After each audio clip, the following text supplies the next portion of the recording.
ابھی تک اچھا لوگ بیمار ہوتے ہیں. تو اس اچھا. میں ہاں انوائرمنٹل سائنسز میں جو میرا آئیڈیا تھا کہ میں تھرڈ ورلڈ کی پولوشن یا ریسائکلنگ کے حوالے سے کوئی خاص کام کر سکوں گا, تو وہ مجھے بہت اس میں مجھے بہت پرابلم ہوئی. ایک تو انوائرمنٹل سائنس کے جو کانٹریکٹس تھے وہ ملتے تھے کنسٹرکشن کمپنیوں کو, اور جو اس اچھا. میں ڈیسیجن میکنگ پاور تھی وہ زیادہ تر ایسے سائنٹسٹ کے پاس تھی کہ جو انڈیا اور رشیا سے لائے جاتے تھے.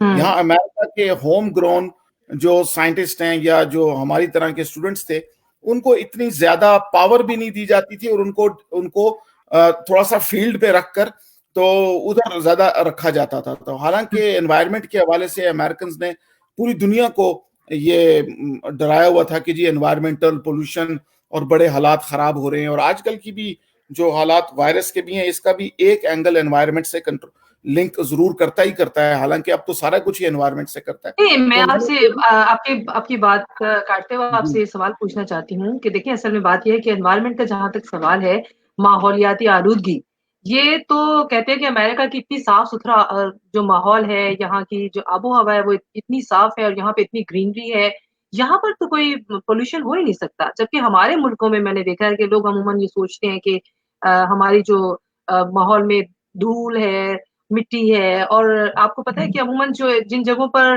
بہت زیادہ غریب طبقے، خاص طور پہ متوسط طبقے کے لوگ رہتے ہیں، وہاں پر عموماً لوگ جو ہیں وہ یہ کہتے ہیں جی ماحولیاتی آلودگی کے بڑے مسائل ہیں.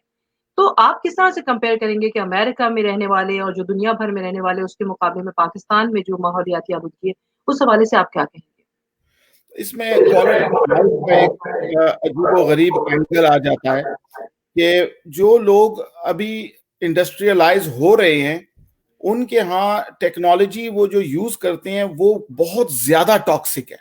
اچھا اس کے اندر سے نکلنے والی گیسز اور اس کے اندر سے جتنی نکلنے والی جو ایسی چیزیں ہیں جو لوگوں کی صحت پہ, تو یہاں پر کیا ہوا ہے کہ انہوں نے آہستہ آہستہ آہستہ آہستہ قانون بنا کر تو وہ جو گندی ٹیکنالوجی سے اس کے متبادل ٹیکنالوجیز کے ذریعے کافی حد تک انہوں نے اپنی انوائرمنٹ پر اس لحاظ سے کنٹرول کر لیا ہے. مگر وہ جو ہمارے ہاں کنٹریز ہیں تو وہاں وہ کنٹرول نہ ہونے کی وجہ سے اور ٹیکنالوجی کی تھوڑی سی پریمیٹو حالت کی وجہ سے, کیونکہ سستی ہے, تو اس وجہ سے وہاں پر ٹاکسیسٹی اور انوائرمنٹل پولوشن جو ہے اس کا لیول بہت زیادہ ہے.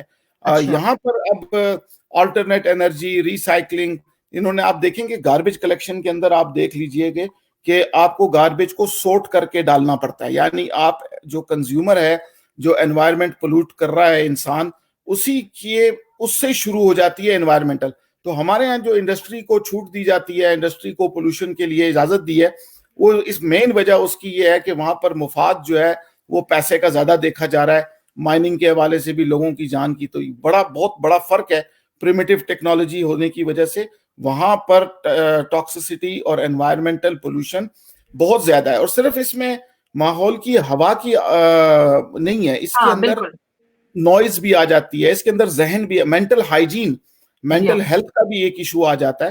تو اس سوسائٹی کے اندر کوالٹی آف لائف, کیونکہ آخرت کا کانسیپٹ نہیں ہے, یہاں یہ ہے کہ جو زندگی ہے وہ یہی زندگی ہے, لہٰذا یہ ہائیسٹ کوالٹی زندگی یہیں پر گزار کر جانی ہے ورنہ سو ہو جائے گا. ہمارے یہاں کانسیپٹ ہے کہ اچھی زندگی تو جنت والی زندگی ہے. جیسے آپ نے خبروں میں پڑھا کہ ایک مولانا کے جنازے میں کوارنٹین کے زمانے میں 1 لاکھ آدمی جمع ہو گئے. لیکن اصل میں یہ خبر پڑھنے کی وجہ بھی شاید یہی تھی کہ ہم نے جب اس خبر کا انتخاب کیا تو میرے ذہن میں یہی بات تھی کہ پچھلے دنوں پاکستان میں اس موضوع پر بہت زیادہ بحث ہوئی اور ہمارے جتنے علماء کرام تھے جب وہ جمع ہوئے انہوں نے اس بات پر بہت زیادہ فتوے بھی آئے کہ جی اس وقت ان حالات میں, جبکہ ظاہر ہے کہ یہ جو وبائیں ہوتی ہیں یہ تو صدیوں کے بعد آتی ہیں, آپ ذہنی طور پر اس کے لیے تیار نہیں ہوتے, آپ کو بہت سارے فیصلے اس وقت کے مطابق کرنے پڑتے ہیں. اس وقت بہت سارے لوگ کہتے ہیں مساجد میں جانا یا ایک جگہ جمع ہونا, ایون یہاں پہ تو جنازے میں لوگوں کا جمع ہونا, ان سب چیزوں پر اتنی پابندی ہے. تو ظاہر ہے وہ اب جس طرح کے پاکستان میں اب اس وقت جو وائرس ہے اس کی کیا کنڈیشن ہے, وہاں پہ کس طرح سچویشن کنٹرول میں ہے, یا جو بھی ان کے فیصلے ہیں اس کے بارے میں دنوں کیونکہ بہت زیادہ بات کی جا رہی ہے, اس لیے میں نے سوچا کہ جو بنگلہ دیش میں اس وقت یہ واقعہ پیش آیا اس پہ بڑی حیرت کی بات تھی, کیونکہ ہمارے جو لوگ ہیں وہ مذہب کے معاملے میں ویسے بھی آپ کو پتا ہے کہ تھوڑے جذباتی بھی ہیں, اور جب کسی آپ کو پتا عالم دین کی بات ہو تو اس میں لوگ جو ان کے فالوورز ہوتے ہیں وہ چاہتے ہیں کہ ان کے ساتھ شامل ہوں جب بھی کسی بھی قسم کے حالات میں. اچھا جی، اس کے بعد آپ نے یہ کیا کیا؟ آپ نے جو ہے وہ انوائرمنٹل سائنسز کو چھوڑ کر آپ نے سینٹ جونس کو چھوڑا اور کولمبیا یونیورسٹی چلے گئے. آپ نے فیلڈ چینج کر لی. کیوں بھائی؟ آپ کو یہ ماحول کی آلودگی کے حوالے سے ہونے والی کوئی جو تبدیلیاں تھی پسند نہیں آ رہی تھی؟ ایک تو اس میں حیران ہو جائیں گے کہ جو کلچر میں پاکستان میں دیکھ کے آیا تھا رشوت کا اور سفارش کا، وہ انوائرمنٹل کے فیلڈ میں یہاں امریکہ میں بھی تھا. اچھا. یہاں پر بھی ہمیں بریجز کو اور ایسبیسٹس کو یا لیڈ کی انسپیکشن کو پاس کرنے کے لیے رشوت دی جاتی تھی. یہ چیز میرے لیے بہت زیادہ میرے ضمیر پر وزن بن گیا. مجھے بہت زیادہ شرمندگی ہوتی تھی. اور دینے والے کون تھے؟ زیادہ تر پاکستانی، بنگلہ دیشی، انڈین اور گریک جو کمپنیوں کے مالک ہیں، جو ڈپارٹمنٹ آف ٹریفک کے ساتھ کام کرتے ہیں. تو وہ دیکھتے تھے کہ یہ آدمی، اس کا نام پاکستانی ہے، مسلمان والا ہے، تو وہ کوشش کرتے تھے کہ ہم سے ہماری انسپیکشن کو جلدی پاس کرا لیں. تو یہ ایک بہت زیادہ شرم کا ایک ماحول بن گیا تھا میرے لیے کہ میں پاکستان میں یہ چیز دیکھ کے آیا تھا کہ سفارش اور ناجائز طریقے سے جو بھی کام ہونا ہے، اس کی وجہ سے میں نے چوائس یہ لی تھی کہ باہر جا کے تعلیم حاصل کریں گے. جب میں نے یہاں دیکھا تو یہاں پر بھی یہی ماحول ہے، تو مجھے بہت زیادہ ایک اندر سے تکلیف ہوئی. اور اس کے بعد یہ بھی دیکھنے میں آیا کہ ریسرچ کے اندر جانے کے باوجود بھی مجھے ایک لابی کی سائیڈ لینی پڑتی.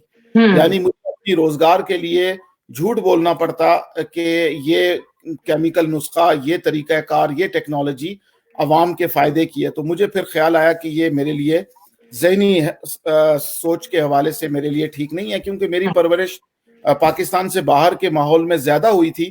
تو وہاں پر انسان کو اس طرح کے کانفلکٹ میں رہنے اور کوپ کرنے کے لیے نا میکنزم نہیں دیے جاتے. جیسے بچپن میں ہمیں اسکول میں، مونٹیسری اسکول میں انکرا میں یہ کہا جاتا تھا کہ ایک سبجیکٹ ایسا ہے، ایک آور ہے، اس میں آپ جو دل چاہتا ہے آپ کا کرو. تو اس وقت پھر ہم کریٹو ہوا کرتے تھے. سب سے زیادہ کریٹو کام اس وقت ہماری طبیعت میں. ہاں، تو اس طرح جب یہ کالج ختم کر کے مجھے دیکھا کہ یہاں پر بھی رشوت اور سفارش ہے، تو مجھے بہت ہی پرابلم ہوئی. تو میں نے فیلڈ چینج کر. اس زمانے میں پھر یہ انٹرنیٹ 97 98 میں نیا نیا آیا تھا. اور میرا ایک چھوٹا بھائی ہے جو ماشاءاللہ بڑا جینیس ہے، تو اس نے مجھے کہا کہ یہ اگر آپ تھوڑا بہت یہ کمپیوٹر دیکھو، کیونکہ 86 سے ہمارے ہاں کمپیوٹر تھا، کوموڈور 64 کر کے ایک کمپیوٹر تھا جس پہ ہم گیمز کھیلتے تھے.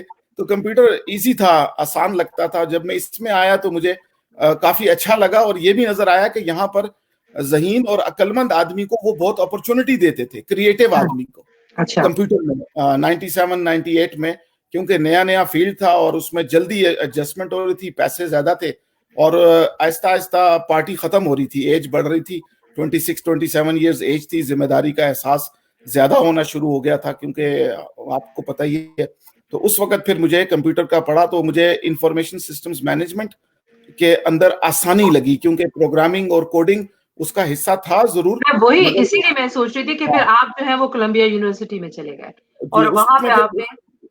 اتنا آسان نہیں تھا مجھے، کیونکہ 2 دفعہ مجھے وہ کیونکہ کریڈٹ نہیں تھے کیمسٹری سے ٹرانسفر ہونے کے لیے، تو وہ مجھے پری ریکوزٹس جو ہیں وہ پورے کرتے ہوئے مجھے تقریباً 2 سال لگ گئے.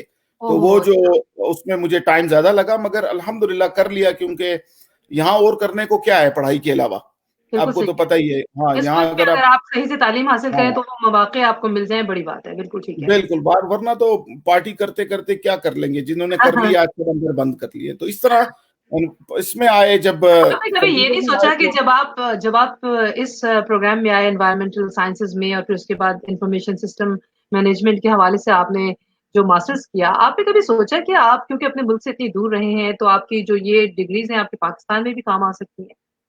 جی بالکل سوچا. اور میں نے 2 پروجیکٹ ورلڈ ہیلتھ آرگنائزیشن کے لیے ہیلتھ کے حوالے سے، اور ایک پروجیکٹ میں نے ہیولٹ پیکرڈ کے لیے پاکستان میں کرنے کی کوشش کی. اور میں نے اور مشرف صاحب کے دور میں ینگ بزنس لیڈرشپ کے ایک پروگرام کے تحت پاکستان کو اپنی سروسز سے بھی آفر کی کہ اگر ہم لوگوں سے، جیسے یہ جو سندھ کے ایکس گورنر ہیں زبیر صاحب، زبیر ان کا کیا نام ہے، اسد عمر کے بھائی جو ہیں، تو ان کو ان کے تھرو ہم نے کوشش کی تھی کہ پاکستان میں امپلائمنٹ سیکٹر میں اور کنسلٹنگ سیکٹر کے اندر، اور خاص طور پہ جو میرا فیلڈ ہے سائبر سیکیورٹی، جس کے اندر ہم لوگ سیکیورٹی کرتے ہیں انویسٹمنٹ سسٹمز کے اور بینکنگ کی، اس حوالے سے کوئی ایسا کلاؤڈ سینٹرک ٹیکنالوجی وہاں پہ بنا لیں. مگر حالات وہاں پر بھی اس حساب سے نہیں بن سکے ہم سے کہ جس میں ہم خالصتاً اپنے لوگوں کی مدد کر سکتے. وہاں پر بھی کمیشن اور گوسٹ امپلائمنٹ کا جو ایشو تھا، اور ایک کچھ پانی کے پروجیکٹس پہ میں نے ورلڈ ہیلتھ کے ساتھ کام کیا تھا. تو الحمدللہ پارشل سکسیس ہوئی، بہت کچھ سیکھنے کو ملا، اور کچھ ہمیں فخریہ بھی ہوئے، فخر بھی حاصل ہوا کہ ہم نے اپنی کنٹری کے لیے، اوریجن کنٹری کے لیے کچھ کرنے کی ہمیں اللہ تعالیٰ نے توفیق دی. بہت اچھی بات ہے. آج کل آپ وال اسٹریٹ میں بینکنگ سیکٹرز میں کام کر رہے ہیں، تو جی ہاں. یہ کام کرنے کا خیال آپ کو کیوں آیا، اور ان دنوں آپ اس میں کس طرح کے نمایاں کام کر رہے ہیں؟ یہ مجھے جب یہاں امریکہ میں کترینا طوفان آیا تھا، تو اس طوفان میں جہاں اس وقت میں کام، آپ سے کہوں گی، یہ کترینا اور کوارنٹین، یہ سارے لفظ جو ہے نا ہمارے پاکستان میں کرنٹینیا میں رکھا جا رہا ہے، تو یہ لفظ سن کے مجھے لگتا ہے کہ یہ بڑے فیوریٹ اور بڑے زیادہ آج کل ہر زبان پر ہیں. کیا خیال ہے؟ بس یہ اس دور کے جو ہے نا خوفناک ترین لفظ بن گئے ہیں. حالانکہ سننے میں بڑے خوبصورت لگتے ہیں، نہیں؟ حالانکہ کوارنٹین کا لفظ انہوں نے عربی میں کرنٹینا کر دیا، حالانکہ اردو میں یا عربی میں، اردو میں استعمال ہے، مگر عربی میں اس کا بہت خوبصورت لفظ موجود ہے، اس کو کہتے ہیں اعتکاف. ہاں بالکل بالکل صحیح کہہ رہے ہیں نا، آئسولیٹ کرنا، معتکفین جو ہے. اور دوسرا جو ہے سوشل ڈسٹینسنگ کا بھی اردو میں بہت خوبصورت اور فنی لفظ ہے، اسے کہتے ہیں تندوری. بہت اچھا ہے، صحیح بات ہے. ہاں، مگر یہ لوگ یوز نہیں کر رہے، وہ اس کو اپنی طرح چلا رہے ہیں. تو لہٰذا یہ جو آپ کا سوال تھا اس سے یہی کنیکٹڈ ہے کہ مجھے کترینا جو طوفان تھا، اس میں مجھے ایک آئی ایس پی AT&T کے اندر کام کرتے ہوئے ایک انہوں نے تمغہ دیا تھا، اپریشیشن دی تھی کہ میں نے وہاں پر ایک سینئر سٹیزنز کے ایک سینٹر کے نیٹ ورک کو ڈاؤن نہیں ہونے دیا تھا. ان کے ساتھ 24 گھنٹے جب میں نے کام کیا، اس وقت مجھے انہوں نے آپشن دیا تھا، آپ آ جائیں نیٹ ورک کے اندر سیکیورٹی سائڈ پہ. سیکیورٹی کے اندر تو حالانکہ وہ کافی سیریس اور بالکل لائف سسٹمز پہ کام ہوتا ہے، تو انہوں نے مجھے اپرچونٹی دی. وہاں سے پھر مجھے فارچون 500 جو بینکس ہیں، دنیا کے ٹاپ جو 500 بینکس ہیں، جس میں گولڈمن سیکس آتا ہے، جے پی مورگن آ جاتا ہے، سٹی گروپ آتا ہے، وہاں پر آنے سے مجھے احساس ہوا کہ سیکیورٹی کے معاملے میں جو فائنینشیل انسٹیٹیوشنز ہیں، یہ لوگ کٹنگ ایج ٹیکنالوجی پہ کام کر رہے ہیں. باقی جگہوں پہ تو چلو ریئل ٹائم ہوگا، مگر یہ لوگ 2 سال آگے کی ٹیکنالوجی پہ کام کرتے ہیں. اور میرے فیلڈ میں جو سب سے ہارڈ ورک ترین جو کام ہے، اس میں بہت اپرچونٹی ہے. اچھا. جس میں بہت زیادہ محنت لگتی ہے، اس میں بہت اپرچونٹی ہے، اور لامحدود اپرچونٹی اس میں جس میں عقل کا استعمال ہو. تو وہ پھر مجھے لگا کہ یہ میرے فیلڈ مجھے پسند ہے، اس میں کچھ چیلنج بھی آ رہا ہے. تو میں نے پھر سائبر سیکیورٹی میں انٹر ہوا، اور جس جگہ پر ہمارے ex prime minister Shaukat Aziz صاحب سٹی گروپ میں کام کرتے تھے، وہیں پر مجھے ایک یونٹ کے اندر تھریٹ مینجمنٹ میں اپرچونٹی ملی ایز اے وی پی کام کرنے کی. بس اس کے بعد سے پھر ایک اپنا ایک تھاٹ لیڈرشپ کی پوزیشن پیدا ہو گئی ہے. پھر بزنس انٹیلیجنس کے اندر میں نے کنسلٹنگ شروع کی امریکن اداروں کے ساتھ. میں پوچھنا چاہتی تھی کہ آپ نے یہ جو کام شروع کیا کنسلٹنگ کا، اس حوالے سے آپ مجھے بتائیں کہ یہ کن لوگوں کے لیے آپ کو کرنا پڑتا ہے؟ یہ ہمیں ایسا ہوتا ہے کہ جیسے اگزامپل میں دیتا ہوں کہ جس وقت سونامی آئی 25 دسمبر کی مارننگ کو، تو ہمارے پاس جس سسٹمز پہ میں بیٹھا ہوا تھا، اس پہ 35 منٹ پہلے بینکنگ سیکٹر کو، ملٹری سیکٹر کو اور ڈیفنس سیکٹر بیسیکلی، اور بینکنگ سیکٹر کو 35 منٹ پہلے پتہ لگ گیا تھا کہ سونامی آ گئی ہے، لہٰذا آپ اپنے اکاؤنٹس موو کریں. اچھا. تو یہ جو سروسز ہوتی ہیں، یہ سیٹلائٹ کے ذریعے اسپیشل کمیونیکیشن، اور ان کو سبسکرپشن بیسڈ ہوتی ہیں، کئی $1 ملین کے ان کے ٹھیکے ہوتے ہیں، وہ ملتے ہیں بزنس انٹیلیجنس سیکٹر کو. تو اس کے اندر جو ڈیفنس کے ڈپارٹمنٹ کی جو سیٹلائٹس ہیں، وہ استعمال ہوتی ہیں, ان کے کمیونیکیشن چینل ہوتے ہیں, ان کے اینالسٹ آن دی گراؤنڈ ہوتے ہیں, کیونکہ دنیا میں پیمنٹ کر کے آپ اپنی زندگی کو بچانے کے لیے ایسی انفارمیشن جمع کر سکتے ہیں انٹیلیجنس کی, جس سے آپ جلدی آپ کو آئیڈیا ہو جاتا ہے. تو جب میں نے یہ فارچون 500 سسٹمز میں کام کرنا شروع کیا تو تھریٹ میٹرکس میں ایک ڈپارٹمنٹ ہوتا ہے, اسے کہتے ہیں ڈیزاسٹر مینجمنٹ. اچھا. تو ڈیزاسٹر مینجمنٹ میں ہمیں ٹرین کروایا جاتا ہے کہ اگر طوفان آ جائے, زلزلہ آ جائے, ٹیررزم ہو جائے, آسمان سے کوئی پتھر آ کے گرے زمین پہ سارا, تو اس وقت آپ نے ایسٹس ہیومنس کو اور اپنے ایسٹس کو کیسے پروٹیکٹ کرنا ہے, کیسے موو کرنا ہے. بہت ہی جسے کہتے ہیں خاص.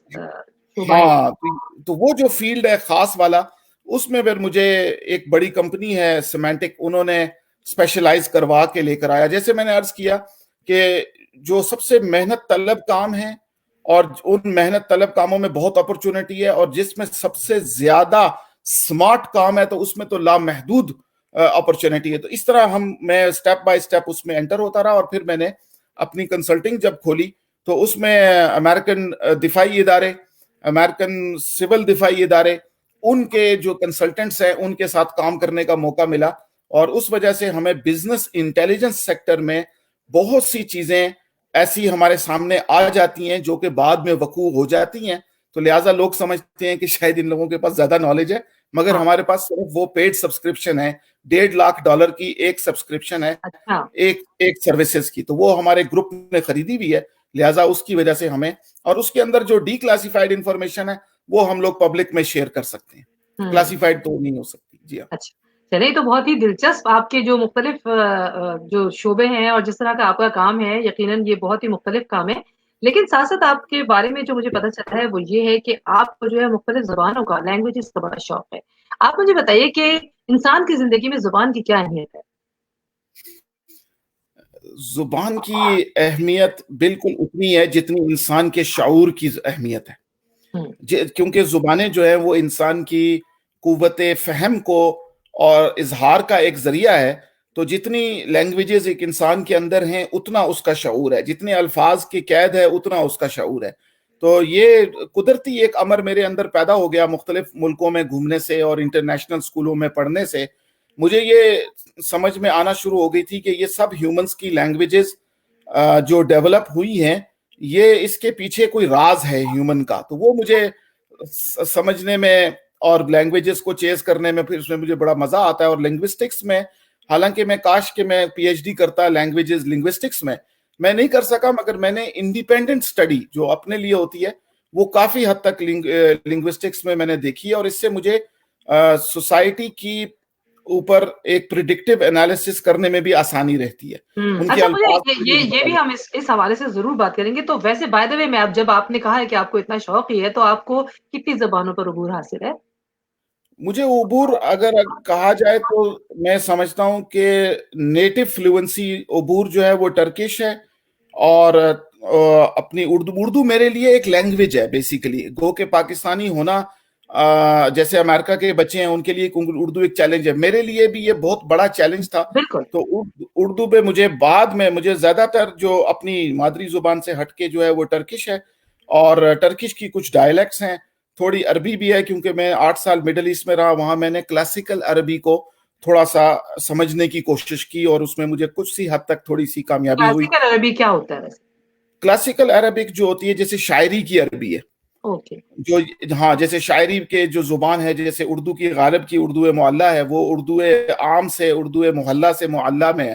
تو وہ جو مجھے اس میں پڑھنے کا موقع ملا. مگر جب میں یہاں آیا امریکہ میں, تو مجھے یہاں اتفاقاً مجھے ہیبرو پڑھنی پڑی. تو ایک اور میرے ایک دوست ہیں نعمان علی خان جو قرآن پڑھاتے ہیں لوگوں کو, تو وہ عربی پڑھنے کے لیے گئے, تو میں عربی پڑھ کے آیا تھا. تو مجھے یہاں پر ہیبرو تقریباً 2-2.5 سال مجھے ہیبرو کالج میں لینے کا اعزاز حاصل ہوا, مجھے اسکالرشپ بھی ملا. مگر اس کے ساتھ پھر لیٹن زبان, جس کی وجہ سے فرینچ اور اٹالین میرے لیے اور پورٹوگیز آسان ہو گئی, بولنے کی فلوئنسی نہیں ہے. مگر ٹرکش کی وجہ سے تقریباً کوئی 8 ڈائلیکٹس پڑتی ہیں, جس میں جو سب سے انٹرسٹنگ ہے آج کل کے حوالے سے وہ ہے چائنا کے اندر رہنے والے مسلمانوں کی زبان اوئگوری.